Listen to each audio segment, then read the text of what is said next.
ॐ तव कथामृतम्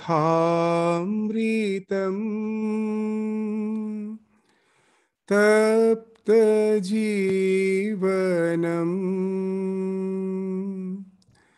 कविभिरीडितम्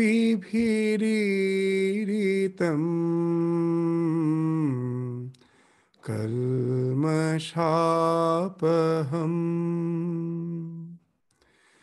श्रवणमङ्गलम्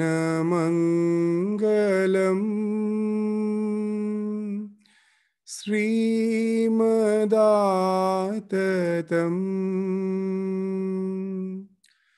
भुवि गृह्णन्ति ये भूरिदा जना.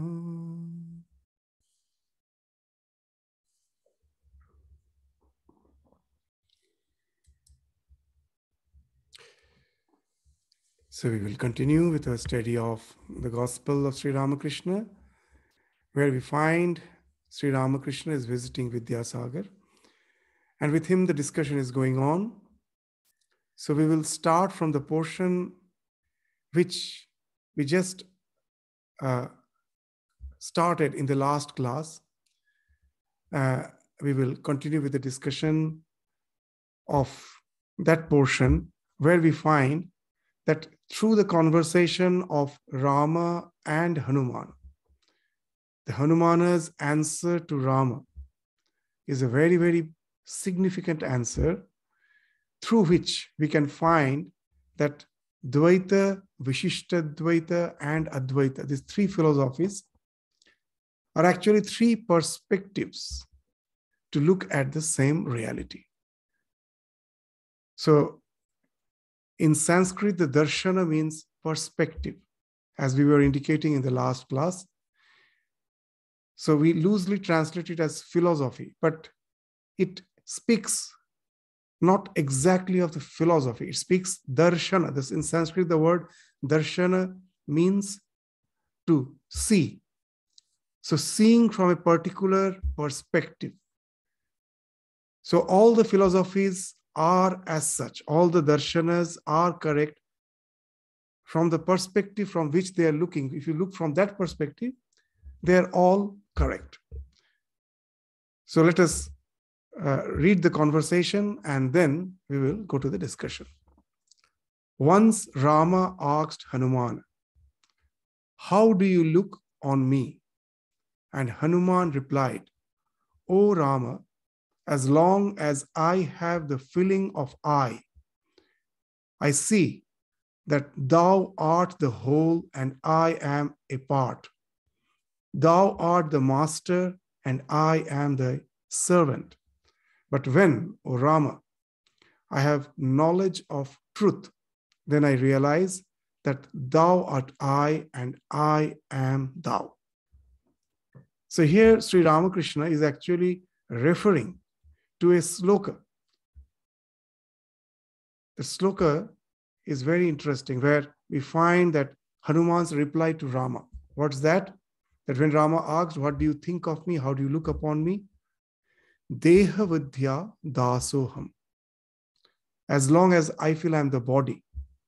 The I has two components. What Sri Ramakrishna is saying is the same thing is being told here. The sense of ego has two components. That is psycho and physical, mind and body. So as long as I'm the body, that I is identified with the body, Deha Vidya, Dasoham, you are my Lord, I am your servant. Jiva Buddhya, the another component of I is the mind. Jiva, that which transmigrates. It's the mind which transmigrates. We have many bodies. That in our scripture, very nice example is given. Just the way we pare our nails. From our body, the nails come out, we pare, again the nails come out. So similarly, the real body is the mind, from which the physical body, just like the nail is coming out, it withers, yet as if it is pared off, again another physical body comes out. So this, the body which is behind the physical body, the mind, which transmigrates. That is the jiva. When I am identified with the mind, jiva buddhya, the vangshaka, that speaks of the Vishishtadvaita, that you are the whole, I am the part.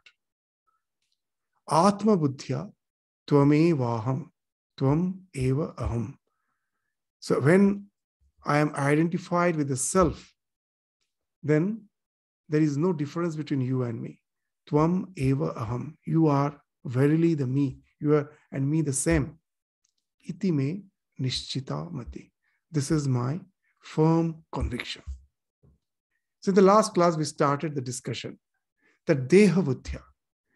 So when I think I am this physical body with all the five senses through which I am looking out at the universe, the impression comes that the universe is already there existing. I, after taking birth in this physical body through my senses, am looking at it. I take for granted the existence of the universe to be real. It's objective reality. I take it for granted. I don't question the credentiality of my senses. I take them for granted. With this perspective, at last, if we try to find out, if we try to search the cause behind the entire existence, we will find that there is a figure much, much bigger than life, an intelligence much bigger than life, from which the creation has emanated. I am just a small part, not a part. I am just an entity in that creation, which is totally being guided by that super intelligence. In the last class, with the help of the anthropic principle in science, we were trying to understand what the anthropic principle says in science, that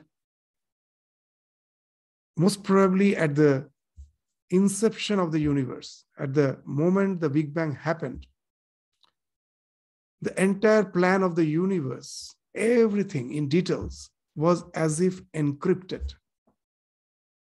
That we are today having the class, even in the last class we were saying that this also was planned at the time of the Big Bang.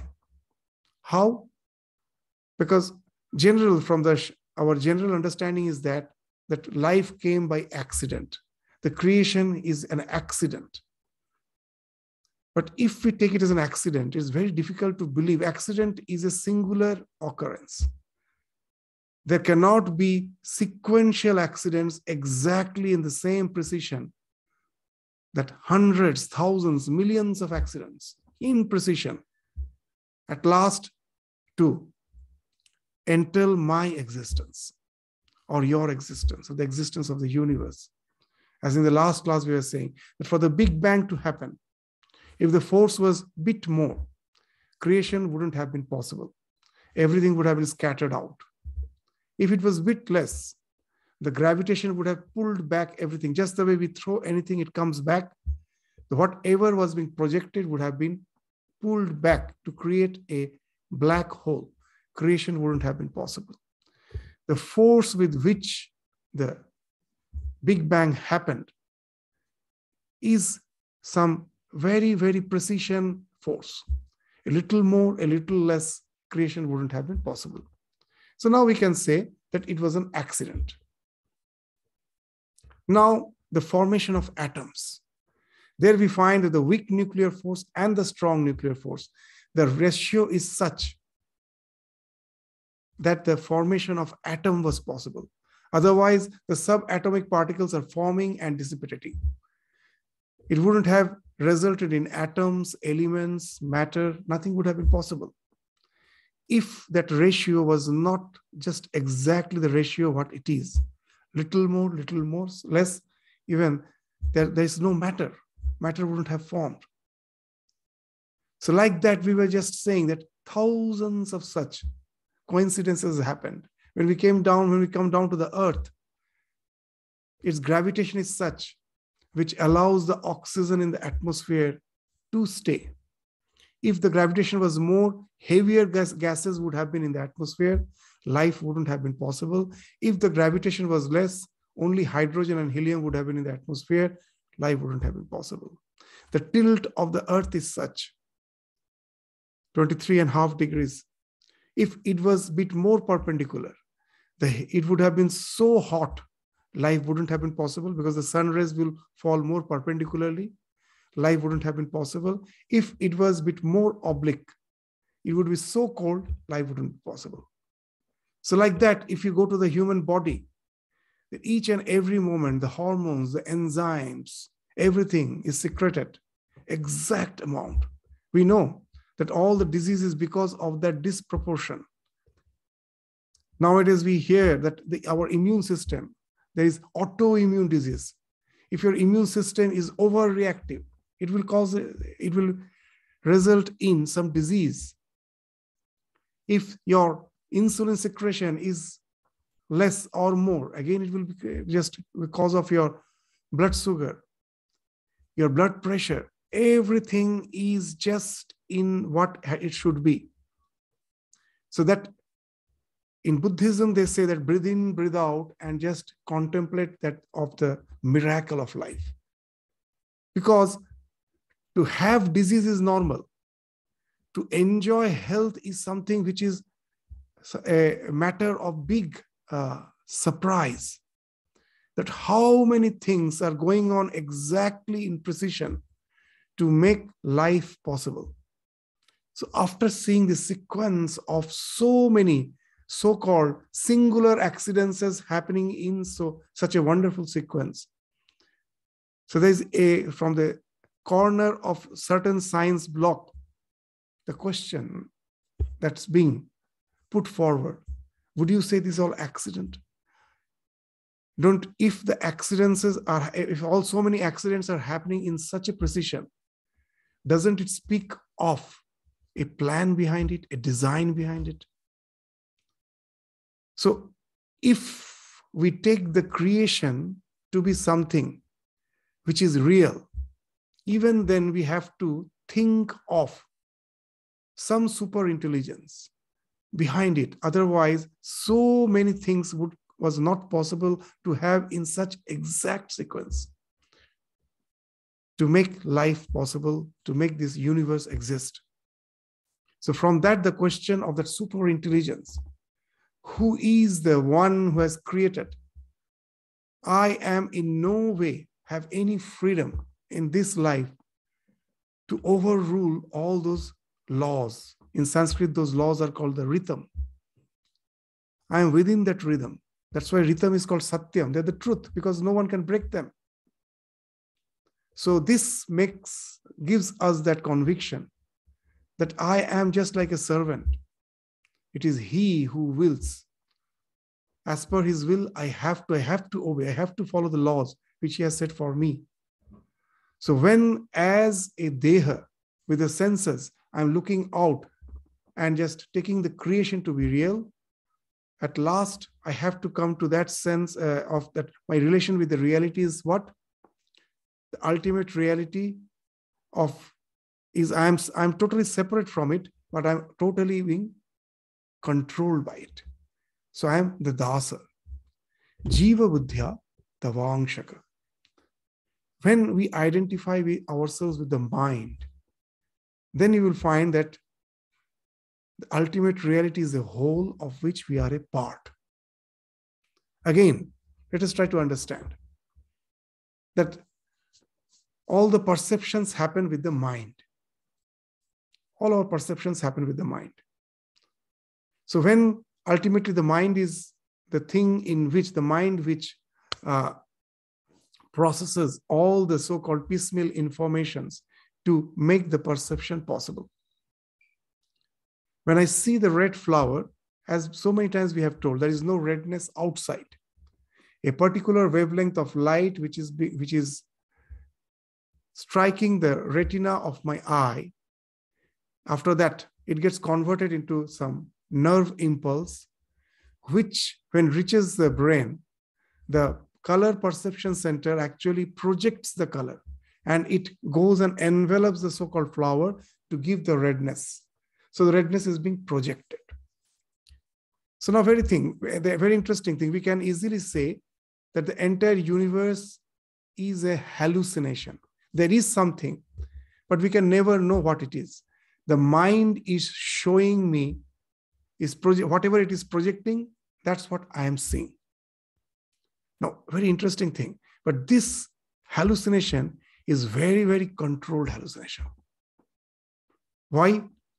See, if our minds were all discrete, your mind was separate from my mind, I would have hallucinated in one way, you would have hallucinated in another way. What I see red, you might have seen it as green. Someone might have seen as yellow. Each and every mind would have hallucinated in its own way. And there would have been a chaos as per our interaction is concerned.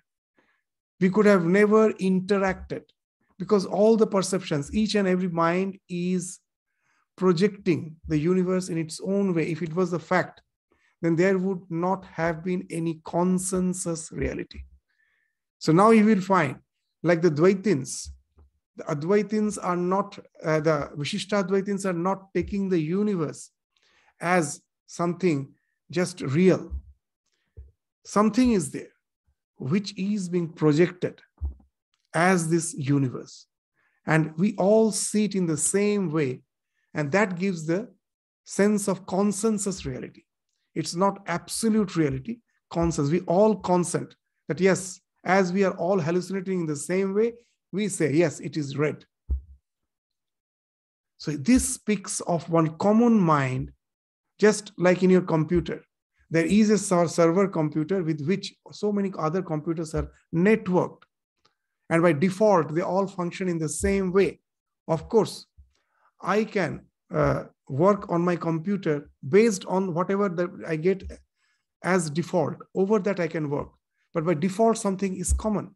So here also, that like the server computer, there is a common mind by default, which has actually decided how we should perceive the universe.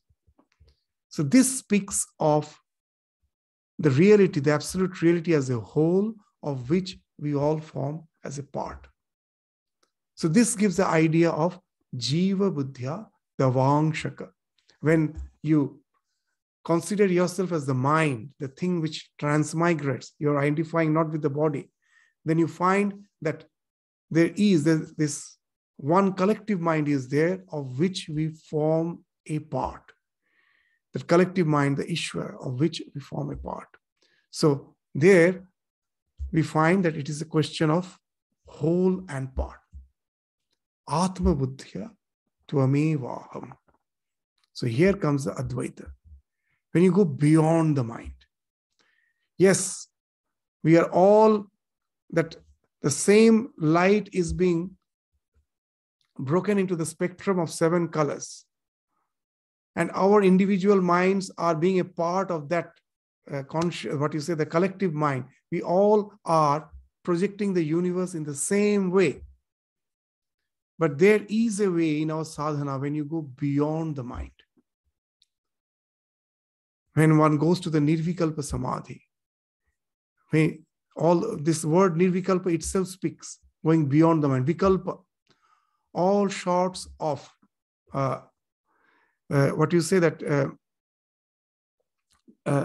perceptions, where it has stopped. There is no perception. You have gone beyond the mind, where the prism has been removed.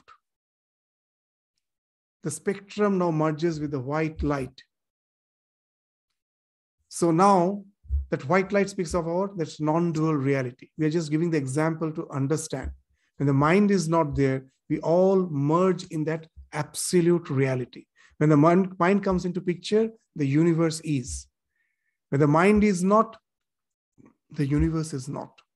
Even God is not. In Advaita, they say that the conscious principle alone exists. The moment it gets projected through the mind, then the question of the ruler and the ruled comes. Swami Vivekananda gave a wonderful example. He created that example when he was visiting the Niagara Falls.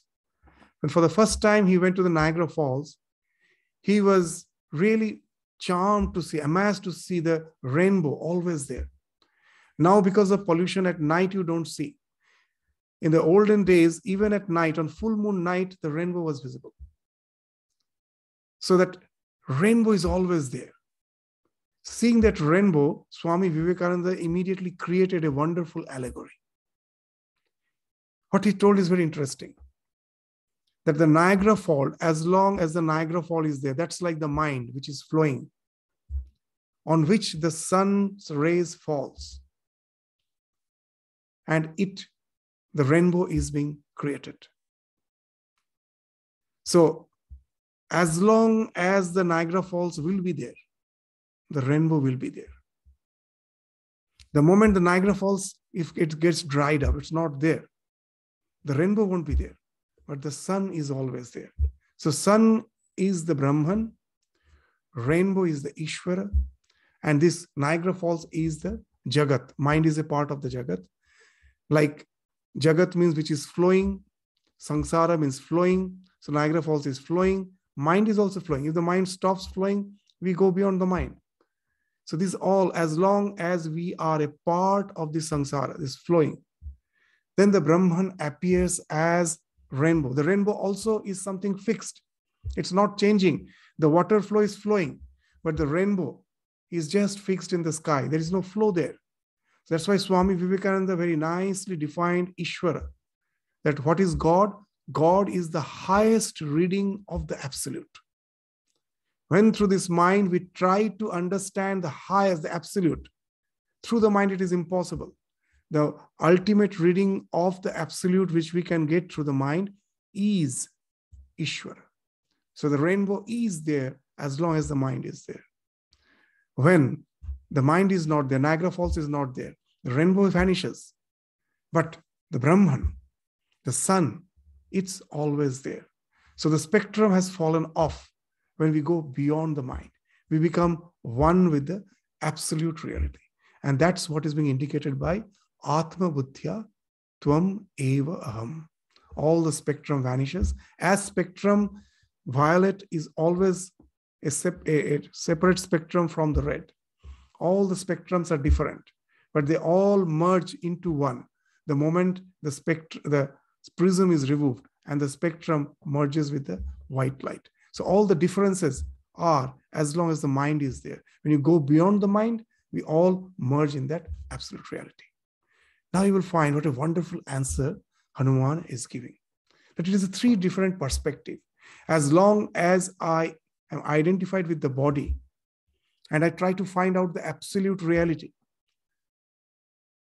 what it is, I will have an idea of a much larger than life, a figure, super intelligence, who is as if controlling the universe.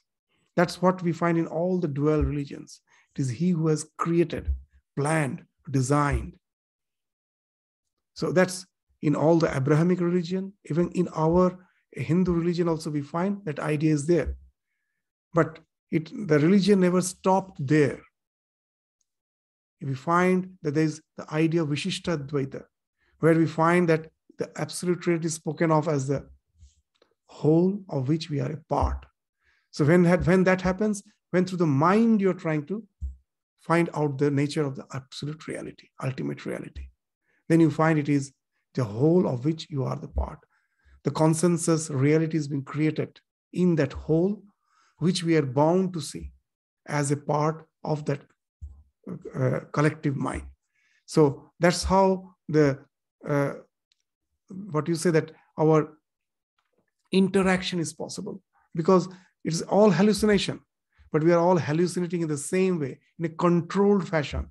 That speaks of the consensus reality, and that speaks of the part and the whole. Jiva Buddhya Tavangshaka. And when you go beyond the mind, when you get merged in the self, you go beyond the mind. So that's the beauty of Vedanta and yoga. Say in Western philosophy, they say that Descartes' famous quotation, I think, therefore I am. So there we find that the self is being equated with thought, with the mind. The mind is equal to the self. So in Vedanta, we find this idea. It's not actually only in Vedanta. other religions also did echo the same thing, but somehow it was not encouraged. Those who, through their intense spiritual absorption, went to that realization. The mystics in all the religions were branded as heretics. Somehow in Vedanta, that there was freedom in religion. They were allowed, they were revered, they were considered as prophets. So in all the religions it has happened, because if anyone takes spirituality sincerely, doesn't remain satisfied only with the make-believes and the doctrines and dogmas, just try to dive deep into the spiritual life, they're bound to go to that type of realization, which speaks of the unity. They're bound to go. In every religion, there are saints who went to that realization. But yes, it was not encouraged in the other tradition. They were branded as heretics. But we should know that, yes, all the religions are true because they did help them to go to that realization. That's what Ramakrishna used to say, all the religions are true. Many nowadays say that Ramakrishna's, this word have no meaning. It has no meaning as long as we are satisfied with the doctrines and dogmas, with the rituals, with all the theology. Yes, there is so much variation. When Ramakrishna says that all the religions leads to the same goal, he is the one who was not satisfied with the just mere belief. He practiced all the religion to go to the realization. And that's why he is actually speaking the language of the mystics of all the religion, where we will find all the religions speaks the same thing. Shekhane shob shealer ekra. All the fox howls in the same manner when they reach that state. So that's happened when Atma Buddhya Tvamevaham iti me nishchitamati. Just see this Ramakrishna in this conversation with Vidyasagar.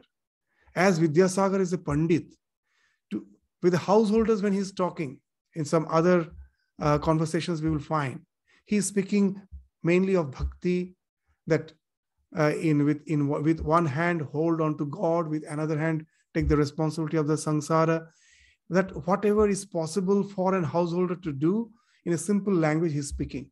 But here we find his knowledge is being unfolded because he's conversing with the one who is extremely scholarly. Vidyasagar, the title was given, means one is the ocean of learning. And here we find Ramakrishna's knowledge is unfolding spontaneously.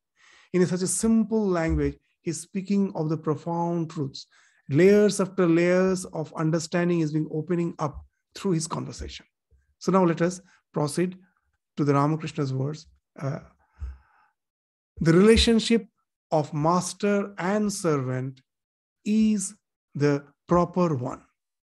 Since this I must remain, let the rascal be God's servant.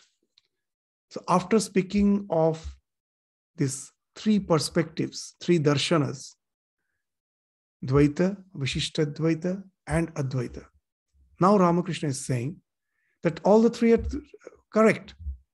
From the three perspectives, they're all correct. But as we are extremely bound in our physical existence, we all have the Deha Buddhi.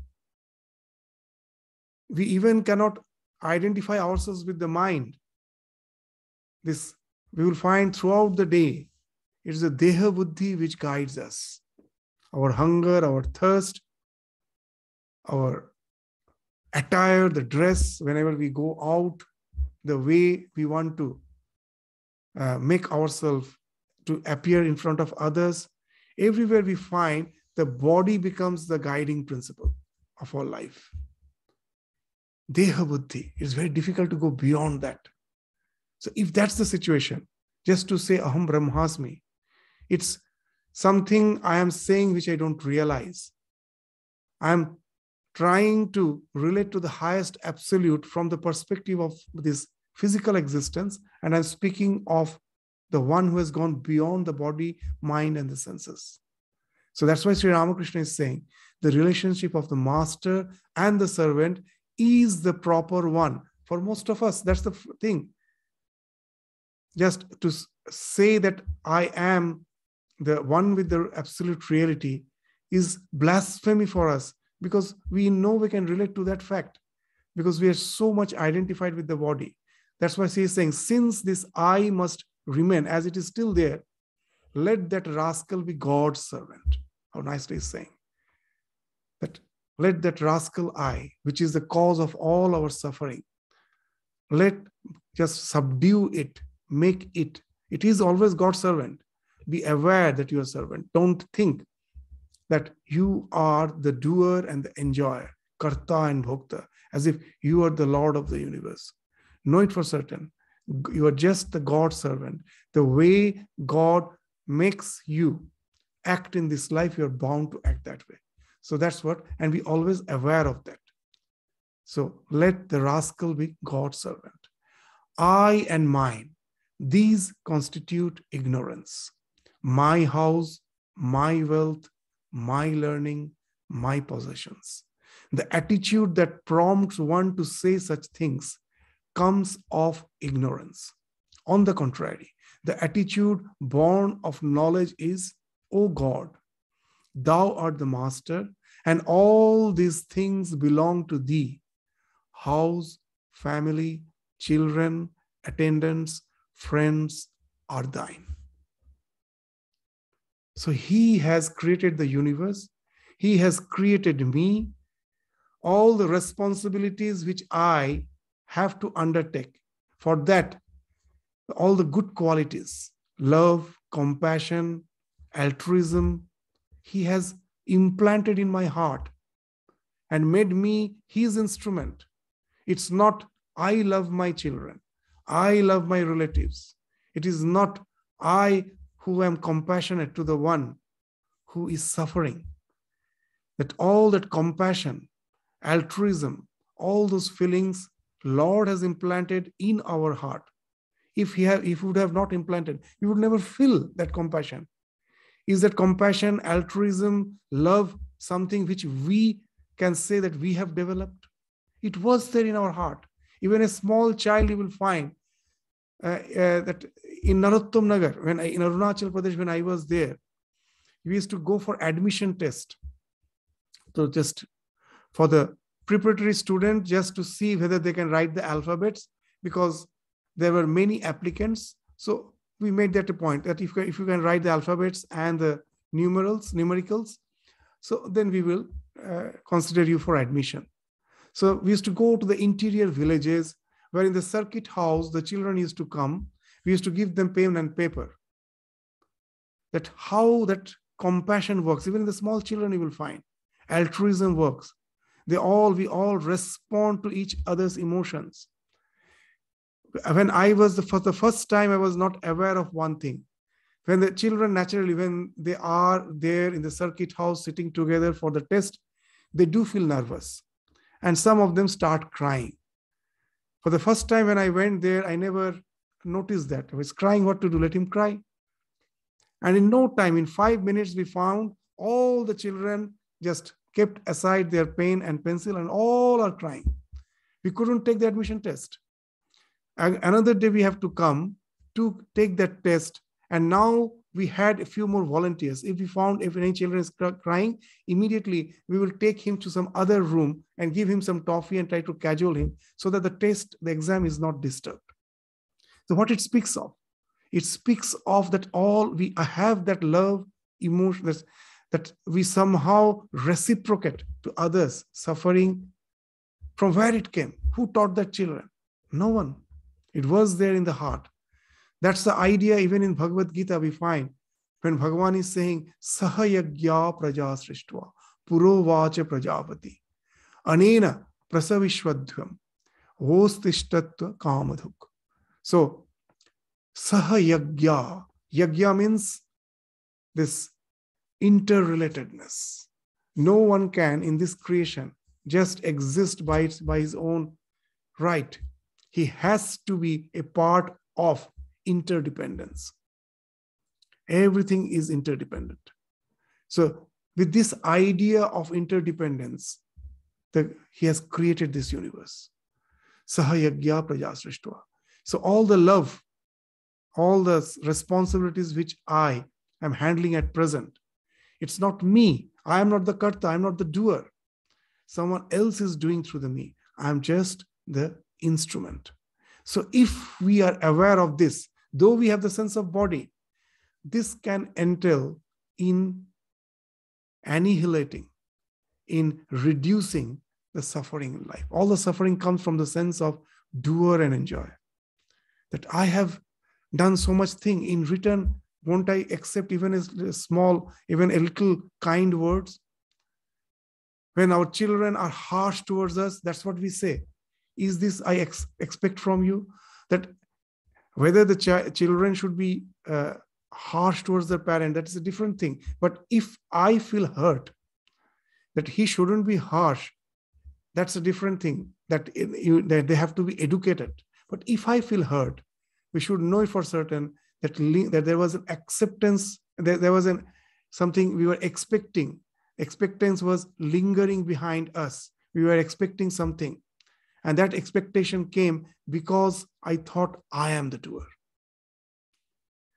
So when I become just like the servant, knowing well God is working through me, then only that itself will bring a detachment. To get established in Advaita is far, far away. We need not even think of it at present. And that will actually speak of hypocrisy. As Sri Ramakrishna says, that you say Aham Brahmasmi, and even a small pin pricks you and you feel hurt and immediately you react. If you are Brahma, then why should you react? So when I say Aham Brahmasmi, it's something to which I cannot relate. So at present, as we are so much attached to the body, to our psychophysical existence, why not develop this attitude? If our aim is to develop a sense of detachment so that we don't have to experience that intense suffering, then that can be done. Even we need not have to think that I am Brahman and that everything is just a flow. I'm just the witness. That's good if you can practice, but it's very difficult. But to practice this Dvaita way is something which most of us can practice without any hypocrisy. I accept all my weakness. I accept all my samskaras. I accept myself as I am, knowing it for certain that it is not me. I am just the instrument through which the Lord is working. So I don't expect rewards from the world. Lord is working through me. I have done the work with all the faculties which He has given me, and there it ends. What's the result is, that's Lord's, that's not mine. So that itself speaks of detachment, that itself speaks of going beyond the desires, and that speaks of peace and tranquility. When these people used to come to Swami Bhuteshananda and say so much of suffering in life, is there any way that we can get rid of the suffering? Maharaj very jokingly used to always say, it's very easy, it's very easy. So they used to become very eager. What's the way? They thought that he will say some pranayama or some practice by which they can forget the suffering for the time being. Bhuteshanandaji would reply, just get rid of the desire and all will feel so disheartened, because that is such a difficult thing. But that's the only thing, that the second Arya Satya, tanha, that there is dukkha, the cause of dukkha is tanha, the desire, the clinging.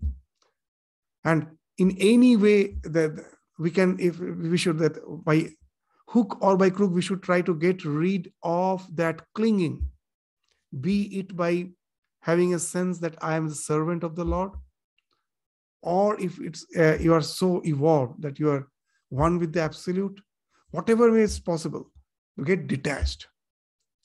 That itself will entail the annihilation of suffering. That itself will entail the, even if it is not totally annihilated, it will actually attenuate, reduce the suffering. It won't be that intense. We can easily cope up with the challenges of life. And that's what Sri Ramakrishna is saying here. I and mine, this constitute ignorance, my house, my wealth, my learning, my possessions. The attitude that prompts one to say such things comes of ignorance. On the contrary, the attitude born of knowledge is, O Lord, thou art the master, and all these things belong to thee. House, family, children, attendants, friend are thine.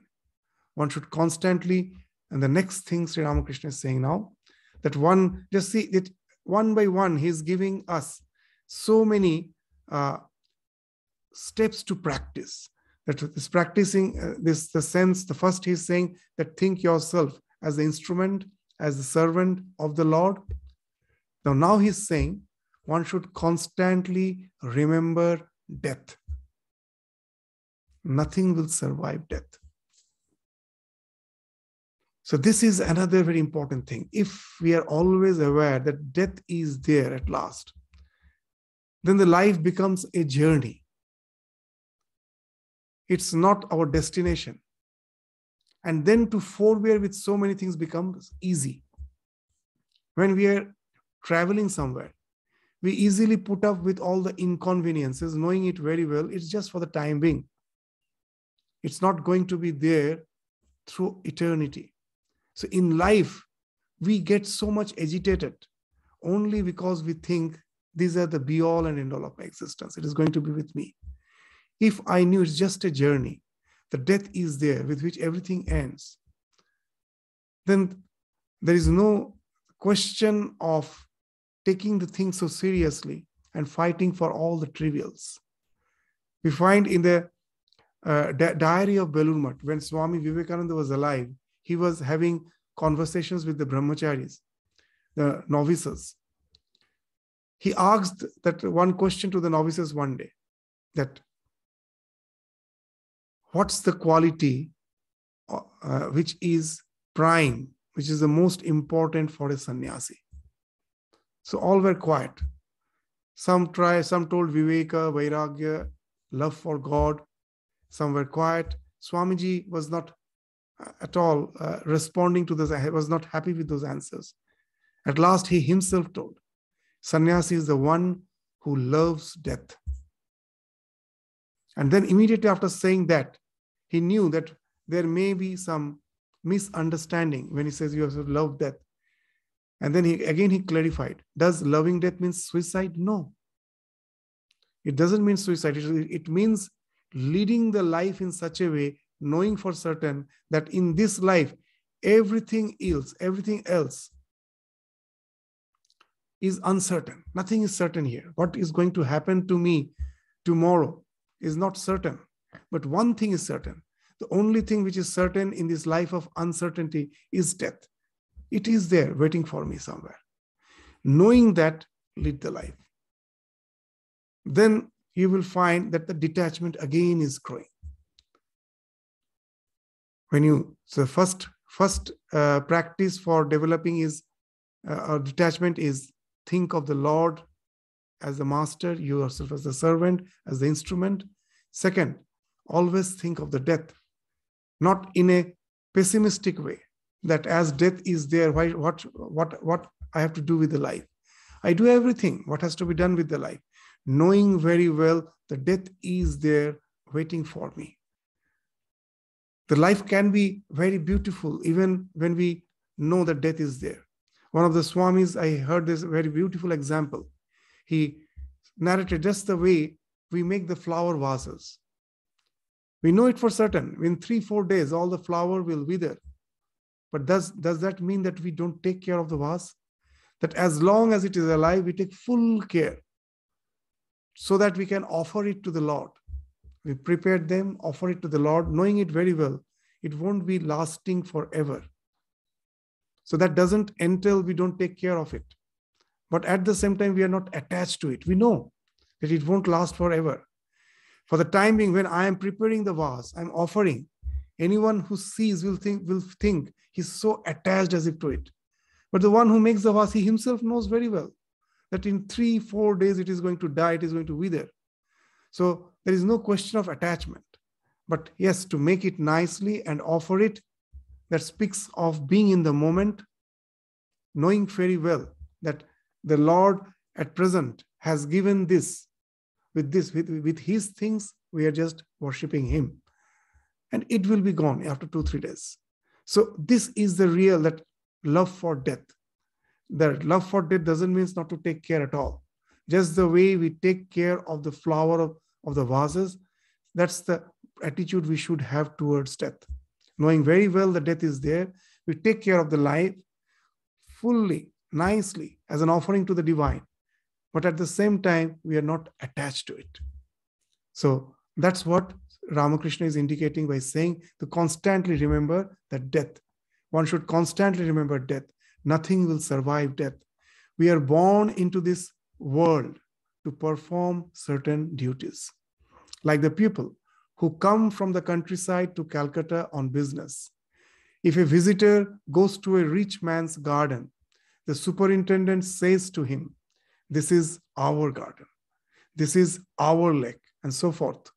But if the superintendent is dismissed for some misdeed, he cannot carry away even his mango wood chest. He sends it secretly by the gatekeeper.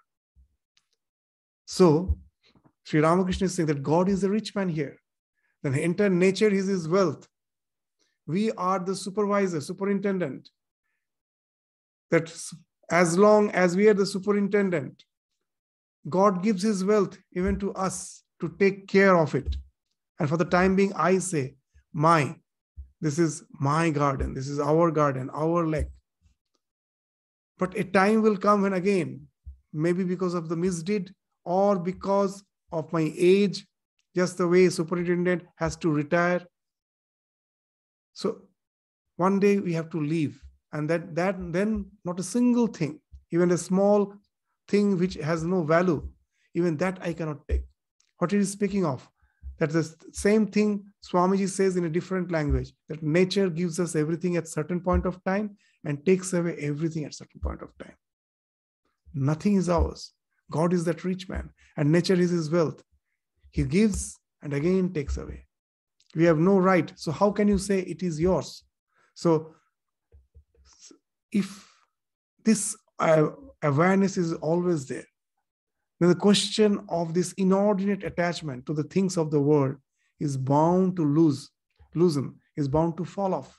So these are the suggestions which Sri Ramakrishna is giving so that we can develop that detachment.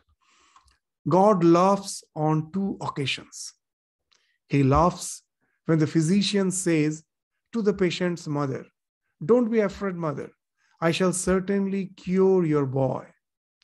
God laughs, saying to himself, "I am going to take his life," and this man says he will save it. So as long as our life is there, the doctor's role is there. But once we are dead, what can the doctor do? Nothing. And the death is can the doctor predict, can just control the death? No. All his skills are as long as life is there. The moment life is not there, he can do nothing. So God, that's why he says God laughs on 2 occasions. The first is when the physician says that I will cure your boy. When the death is inevitable. How can he cure? I remember many of you have heard of Anandamayi Ma. She was a realized soul. One of her disciples was a doctor. I met him long back in Lucknow. So he related a very nice story, very nice incident, that he told that when I became the doctor, that his family, his father, mother was also the disciple of Anandamayi Ma. So when he became the doctor, his father and mother took him to Anandamayi Ma just to give the good news that our son has become the doctor. The moment they told, my son has become the doctor, in Bengali, it's a very difficult to translate. Let me say in Bengali, and those who understand Bengali, they will understand it, what a nice thing Anandamayi Ma told. That the moment they told that our son has become doctor, in Bengali doctor is called Daktar. Immediately Anandamayi Ma just addressed that boy. He was also Anandamayi Ma's disciple. He was just the medical student, young medical professional just passed. So what Anandamayi Ma told him was very interesting. Bujhecho daktar, dak tar. Very interesting. That, oh doctor, know it for certain, the ultimate call is his. Dak means call, tar, his.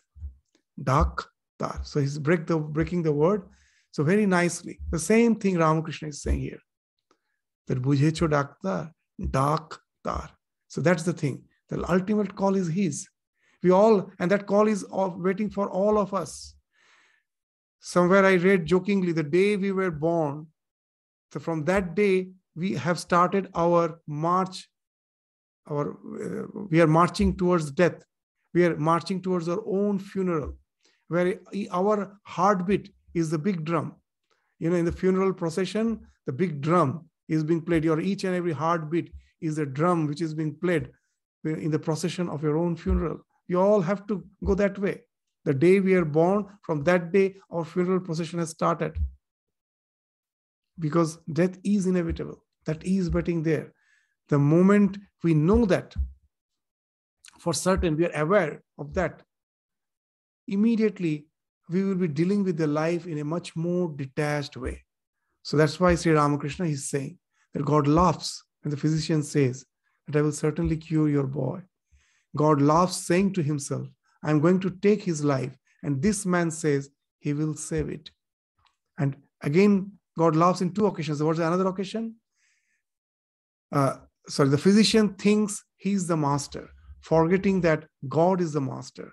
God laughs again when two brothers divide their land with a string, saying to each other, this side is mine and that is yours. This reminds of one incident in the life of Holy Mother. Holy Mother was in Jairambati, and he was sitting in the portico, in the veranda of his house, and his two brothers, they suddenly started quarreling over the boundary. The fence which Varada, the elder brother, was constructing, the younger brother told that the way you are constructing the fence is going to create a lot of inconvenience for me. He was actually giving the fence as he had the right to encroach his own property, but that encroachment would result in obstruction of the passage through which the younger brother is to go. So he started saying that please don't encroach this land. Just a little more, you just go a bit inside. And with this, the quarrel started, and the quarrel intensified. They both became agitated, and they were about to have blows. They were about to just become just to have, they were about to come in blows. And now mother couldn't sit quietly. She became extremely agitated, seeing that the brothers were about to fight. He went between the two, and she went between the two, and she herself got a bit agitated because they were quite strong. To stop them, she had to just use her strength, and she got totally exhausted. Somehow she was able to stop them. She got exhausted, and getting totally exhausted, she was screaming at them, and she came back. She was very much excited. Came back, again sat on the veranda, relaxed a bit, and then suddenly she had an outburst of laughter. She was laughing loudly. And then what she was saying, that why she was laughing, that's the realization is always there. It is what she started saying. Just now she was also a part of that quarrel, as if when they tried to stop them, scolded them, reprimanding them, got a bit agitated. And the next moment she is in a total different mood. She's saying that this land, it was there, it is there, it will be there. These two fools will die after some time. The land is going to be there. And these two fools are just fighting by saying, this is yours, this is mine. So that's what we are doing. It is not only just the two brothers, two nations are fighting. Even at present, the so-called civilized world, with all our civilization, with all our development, we find at last we are the tribes of when our evolution started in the Stone Age, most probably we are worse than that. The way we go on fighting over these things. So God loves again. Why all these things happen? Because this world is the be-all and end-all of our existence.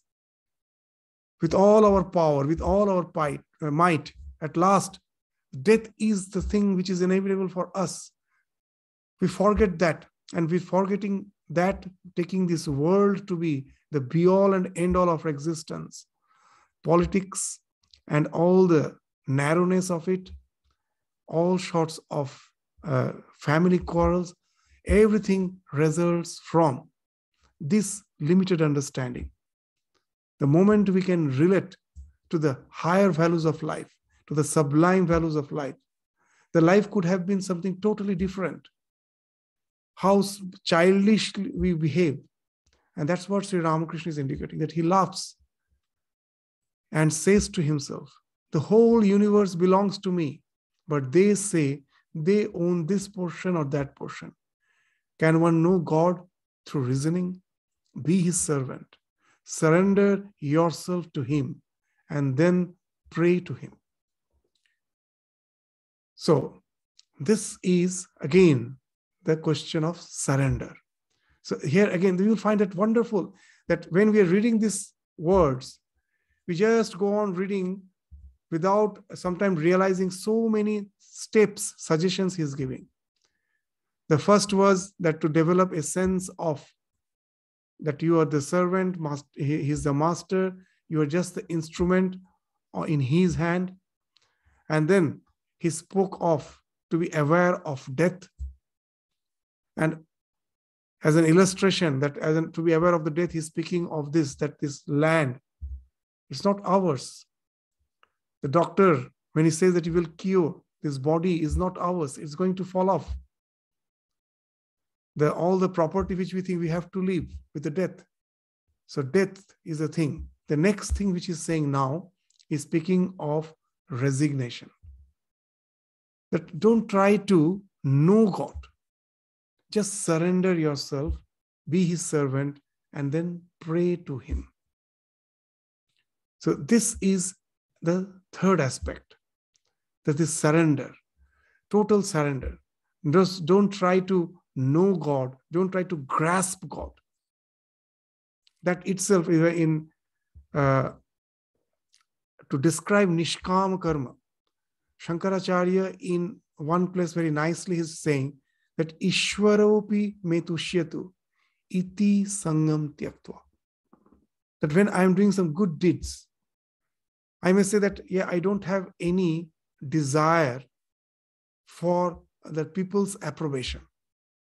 But you will find that as a devotee, somehow that subtle thought, desire is there, God will be pleased with me.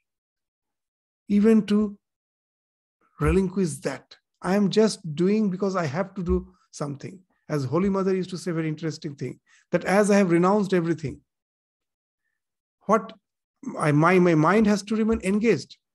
I just simply cannot sit. As I have renounced everything, I have to do something. So that's why I am doing japa. That's why I am doing this meditation. That God will be pleased because I am doing meditation. That's not my idea. God, his love is not conditional. That I will do japa, then only I will do meditation, I will do japa, I will pray, and then only he will be pleased with me. His grace is unconditional. When it comes, how it comes, we don't know. Actually, it is always there. It is our expectation that doesn't allow us to realize that God's grace is always flowing. As Sri Ramakrishna used to say, Kripar Batash Boiche Jore. It is always the wind of grace is always blowing. It is all because of the ego. It gets obstructed in the ego. It doesn't allow the grace. That's the wind of the grace cannot touch us because the ego as a wall obstructs it. So what's the idea behind it? What's the psychological process behind this surrender, which actually can entail in peace, tranquility? So today, the time is over. So we will take this portion, this surrender, the science of surrender. that why this surrender is so important in spiritual life. Most of us, even after becoming a devotee, what we do, we try to cling to God. And with that clinging, there's an expectation that God will be pleased and delivering me some result. That itself becomes a type of bondage. To go beyond that bondage, just to give an example, suppose that in a tree, you are holding onto the branch. To fall, no effort is required. Just to leave the hold, you will fall. But the gravitation will take you just down. Similarly, in the tree of samsara, we are holding to the branches with all our desires. If we can leave the hold, with the hold, the grace will take us up to God. Just the way gravity takes us down, the grace will take us up.